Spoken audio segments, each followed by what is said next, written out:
Your reaction and just how you've been able to kind of manage your emotions over the last several days. Saturday night. Well, my emotions all over the place. Obviously, we had just come off a big win, huge win in the Garden. I was out.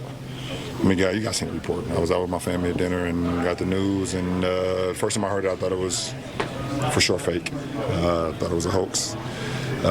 People messing around, whatever. But then when AD called me, AD FaceTimed me, and I talked to him for quite a while. And even when I got off the phone with him, it still didn't seem real, and it still pretty much didn't seem real. Didn't seem real until saw Luka today, and then I saw a clip of AD at the Dallas shoot-around. It was real. I think the one thing we've always said about you is I feel like you've seen and heard it all. Yeah, I've never seen this. I have. I've seen it all up until this one. I've never been a part of one transaction like that. And that was different. Obviously, as a leader and with such expectations, even for yourself in this franchise, how were you able to then just kind of regroup for yourself and for this team tonight? Because there's a job at hand still at the end of the day. I got to make sure that these guys are ready to go. Versus a damn good Clippers team, super well coached, great players. And we wanted to end this road trip off the right way. Going 5-1 on a 6-game road trip is very challenging, and then to end it having to come, from New York, 6-hour flight a couple days ago to come here and win this game. It was big time for us. You and AD clicked immediately on the court and seemingly off the court. Mm-hmm. Just how do you sum up the partnership you guys have had? It's great. It's great. It's everything and more. We literally became brothers over the last 5.5 years.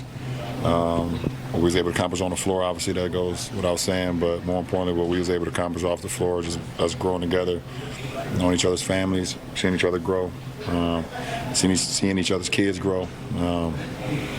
It's pretty unique. I was at his wedding when he got married. It was special for sure. What do you kind of view your role, the best way you can help Luka get assimilated with the Lakers? Whatever he needs. LeBron, through the last few days, we've heard everyone from Steph Curry to Anthony Edwards and on and on and on just express so much shock that a 25-year-old generational talent who's been a 5-time consecutive All-NBA player, led his team to the finals last year, could get traded like this. How are you on that scale of shock? Something I haven't seen before, obviously, but it was shocking when I heard the news, but at the end of the day, I understand the business of basketball, but I didn't make the decision, so.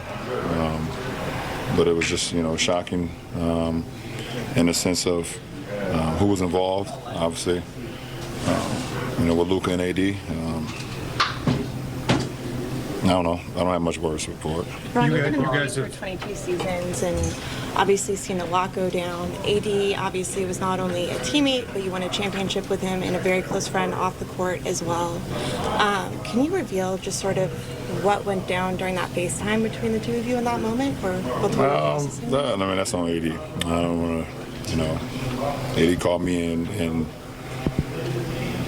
confidentiality. And if AD wants to, talk about that moment, but it was definitely a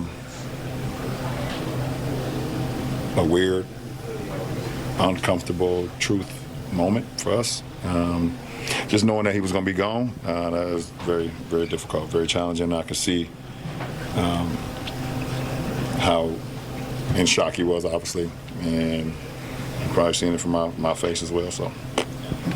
You're at a stage in your career, in year 40, or not year 40, I'm sorry, you're 40 on Earth, but yeah. You're 22 in this league, where you know that there's going to have to be a next at some point for a place that you play. Mm-hmm. To have this opportunity to bridge with Luka to whatever's next, how energizing is that?